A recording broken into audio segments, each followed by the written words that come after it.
Walk through any of Europe's great medieval cities. Today London, Paris, Florence and... What do you see? Majestic cathedrals, winding cobblestone streets, ancient stone walls that have stood for centuries.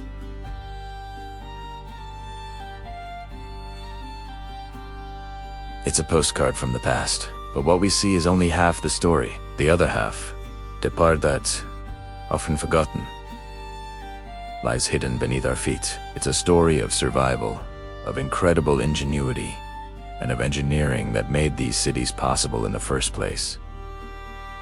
Think about our lives today. We turn on a tap, and clean water flows out.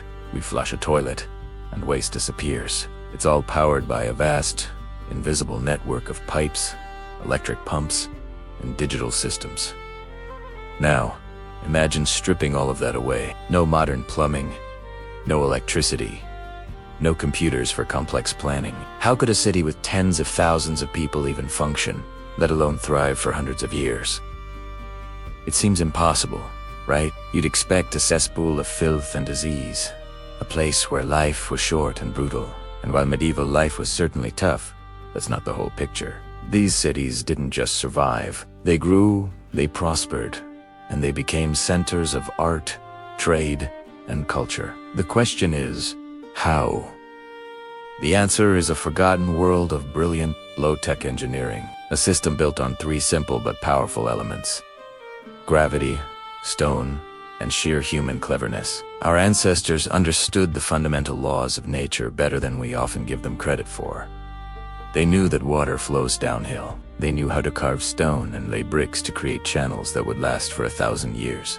They solved the three great challenges of urban living: getting clean water in, getting dirty water out, and trying to keep the deadly diseases that came with it at bay. This isn't just a history lesson. It's about rediscovering the sustainable, resilient principles that our modern high-tech world has, in many ways, forgotten. The engineering that kept medieval London alive is, in some ways, still at work today, hidden beneath the modern metropolis. So, let us peel back the layers of pavement and time to uncover this lost world of medieval engineering. Let's start with the most essential element for life: clean water.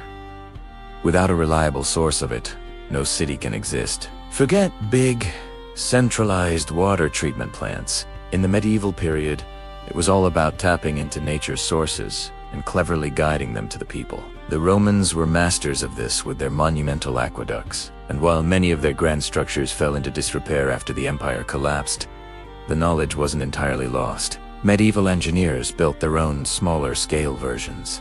They were masters of surveying the land, finding natural springs high up in the hills outside the city walls. They understood gradients and slopes with incredible precision, all without lasers or GPS.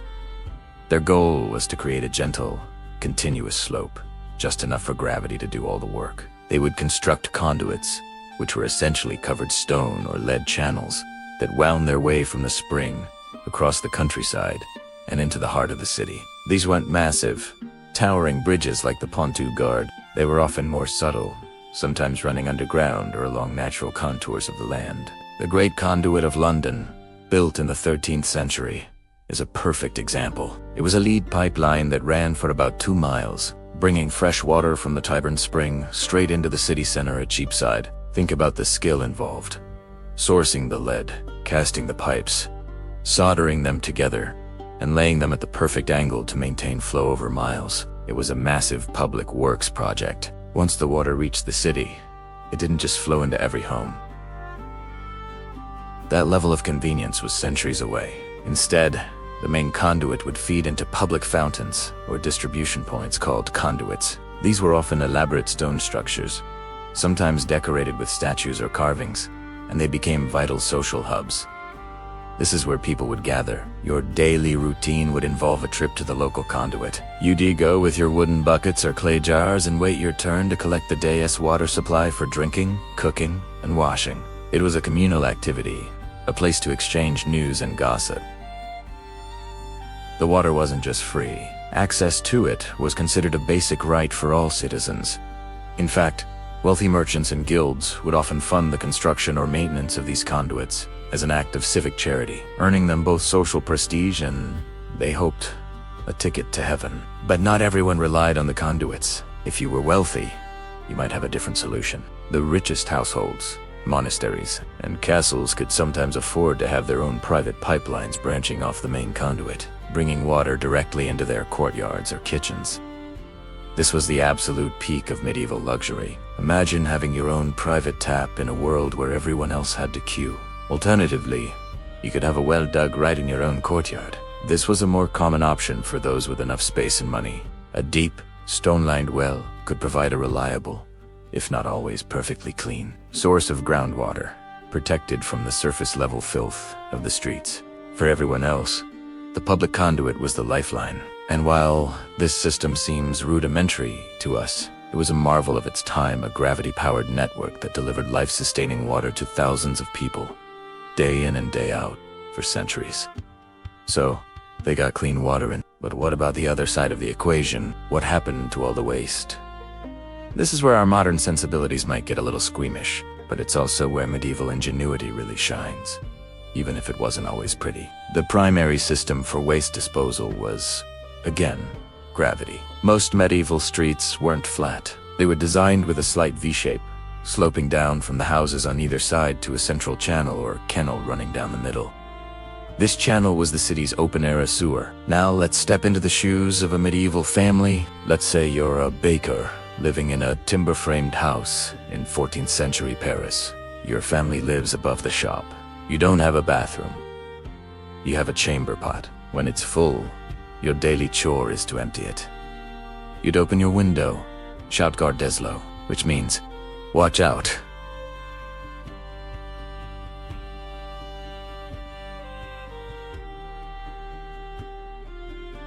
What? And toss the contents out into the street below. This is where the phrase Garde des Lots comes from. Your household waste, along with whatever your neighbors threw out, would land in that central street channel. Then, the next time it rained, the water would wash everything downhill, through the city streets, and eventually towards the nearest river. Rain was the city's free, automatic flushing mechanism. It was a simple, if smelly, system. But it wasn't just household waste. All the city's refuse ended up in the streets. Butchers would throw out animal entrails. Tanners would dump foul-smelling liquids. And horses, the main form of transport, left their own contributions everywhere. The streets were a messy, multi-sensory experience. To deal with this, cities employed people called rakers, or scavengers. These were the medieval equivalent of sanitation workers. Their job was to go through the streets with carts and rake up the worst of the solid waste into piles to be carted out of the city gates, dumped in designated pits or fields outside the walls. It was a dirty, thankless job, but absolutely essential to prevent the city from literally burying itself in its own garbage. For the slightly more sophisticated, there was the privy, or in castles and wealthy merchant houses. These were small rooms that projected out from the side of the building. Below them was either a long vertical shaft leading down to a cesspit in the basement, or they were positioned to overhang a river or a moat. The term garderobe literally means wardrobe, because people would hang their clothes in these shafts. The ammonia from the urine fumes was believed to kill fleas and other pests in the clothing. A clever, if pungent, form of pest control. The cesspits in the basements had to be emptied periodically. This was the job of the gong farmers or nightmen, who worked only after dark. They would climb down into these pits, shovel the human waste known as night soil into carts, and transport it out of the city. It was one of the most disgusting and dangerous jobs, but it was also surprisingly well paid, and the night soil itself was a valuable commodity. It was sold to farmers on the outskirts of the city as a potent fertilizer for their fields. In a way, it was a perfect, closed-loop system of recycling. Nutrients taken from the fields as food were returned to the fields as fertilizer. It was an early form of a circular economy, born out of pure necessity. This system of open channels, rakers, and gong farmers was the backbone of medieval sanitation. It was far from perfect, but it was a system, and it was just enough to keep these burgeoning cities from collapsing under their own weight. We've seen how they managed water and waste, but the biggest threat was an invisible one. Disease. How did their engineering, or lack thereof, contribute to the spread of plagues, and what did they learn from it? We'll explore that right after this.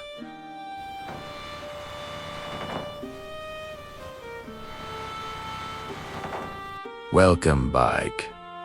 In the first part, we explored the surprising sophistication of medieval water systems. Now, we're going to dive even deeper and uncover the uncomfortable truths about why our modern cities, with all their technology, can't simply replicate these ancient designs. You might think we've surpassed them in every way, but there are crucial lessons we've forgotten, and what we lost might surprise you. So, why are modern engineers, armed with supercomputers and advanced materials, still poring over dusty medieval manuscripts and excavating centuries-old tunnels? It's not just for historical curiosity. The answer lies in one word: simplicity.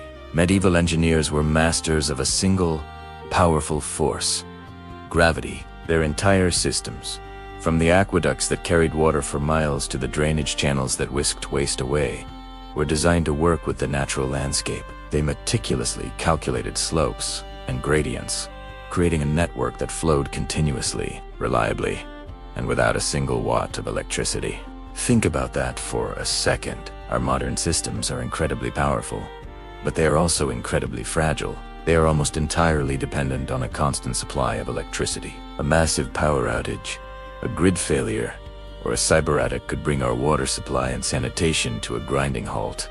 We rely on powerful electric pumps to move water up skyscrapers and push waste through vast underground networks. It's an engineering marvel, but it's a dependent one. The medieval system, by contrast, was as long as gravity existed and water flowed downhill, the system worked. It has this profound resilience that captivates modern urban planners who are desperately trying to build more sustainable and disaster-proof cities for the future. They are looking back to a time when engineering was about harmony with nature, not dominance over it. And here, as the most astonishing part, many of these medieval underground systems are still functioning today. In cities across Europe, from Exeter in England to Siena in Italy, you can find ancient tunnels and channels that, after centuries of neglect, are still doing their job. Some have been integrated into modern drainage systems, while others continue to silently channel groundwater away from building foundations, just as they were designed to do 1,000 years ago.